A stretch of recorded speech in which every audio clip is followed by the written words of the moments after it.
Torre Eiffel.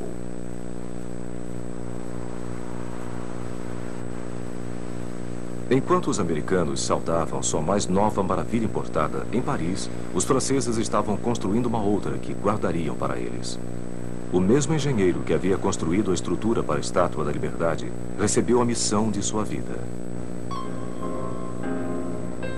Gustave Eiffel, construtor de pontes e engenheiro estrutural, foi incumbido de construir um monumento para o centenário da Revolução Francesa.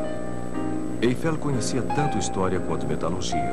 Ferro fundido o permitiria construir uma monumental estrutura com um impacto tão grandioso quanto o da Revolução. Ele planejou uma torre com uma altura estonteante, quase 350 metros de ferro trabalhado, e que permaneceria como a mais alta estrutura do mundo por 40 anos.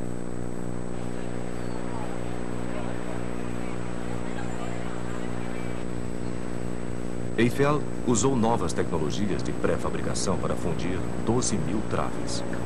Elas eram manufaturadas fora do local e montadas na margem esquerda do Sena, onde ficaria localizado o monumento.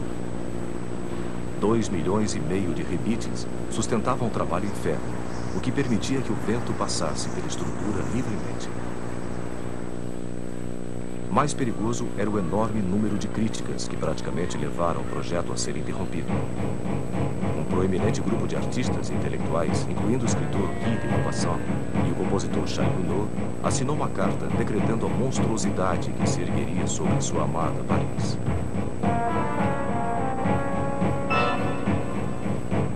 A inútil e monstruosa Torre Eiffel é como uma gigantesca chaminé preta de uma fábrica.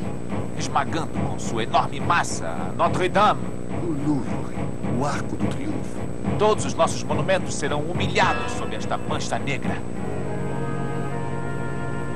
Determinado, Eiffel continuou. A torre ficou pronta no prazo, com apenas 600 dias de trabalho, e foi inaugurada em 31 de março de 1889. Mais de 2 milhões de parisienses curiosos passaram pela torre neste primeiro ano, rabiscando seus nomes nas vigas e comprando souvenirs. Eles almoçaram no restaurante localizado na torre e subiram nos engenhosos elevadores por entre a estrutura de metal para ver o que nunca haviam visto antes. Um visitante era Edmond de Goncourt. Subindo no elevador, eu tive a sensação, lá no fundo do meu estômago, de que estava em um navio no mar, mas sem vertigem. Lá do alto, nós fomos presenteados com uma visão maravilhosa, além de tudo que poderíamos imaginar na altura do chão, da grandeza, da extensão, da imensidão de Paris.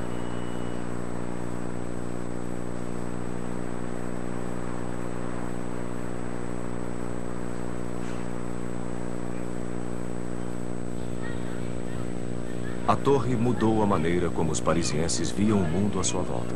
Paris não era mais simplesmente uma cidade de ruas e bulevares, mas tinha agora uma estonteante vista nova, do céu e do horizonte, tons de cores e luzes.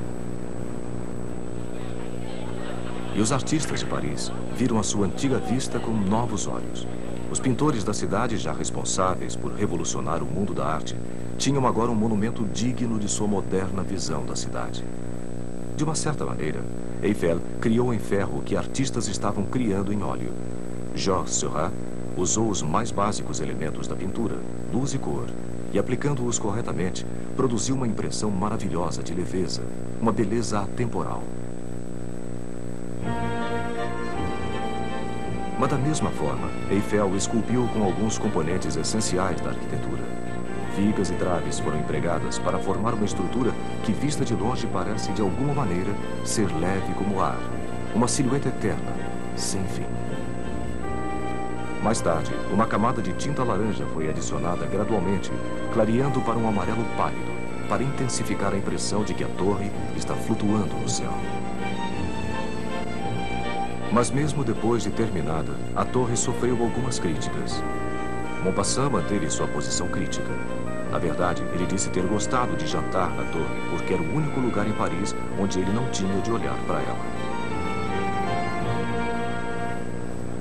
A Torre Eiffel chegou mesmo a ter sua demolição programada em 1909. Somente o seu novo uso como torre de rádio a preservava. E quando sua altura ajudou a interceptar as transmissões do exército alemão durante a Primeira Guerra Mundial, a permanência da torre foi garantida.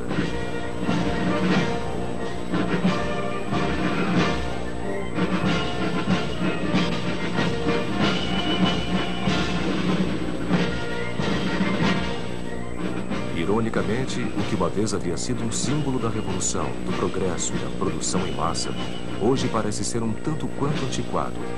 Um pouco da elegância do velho mundo numa metrópole frenética.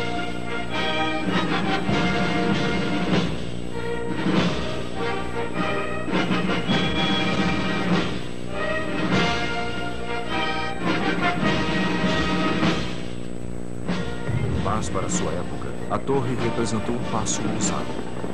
Ela representou as boas-vindas à era moderna. Misturou beleza com tecnologia, garantindo que os dois poderiam coexistir. Esta visão, por si só, já faz da Tour Eiffel a Torre Eiffel, a mais otimista das maravilhas jamais construídas.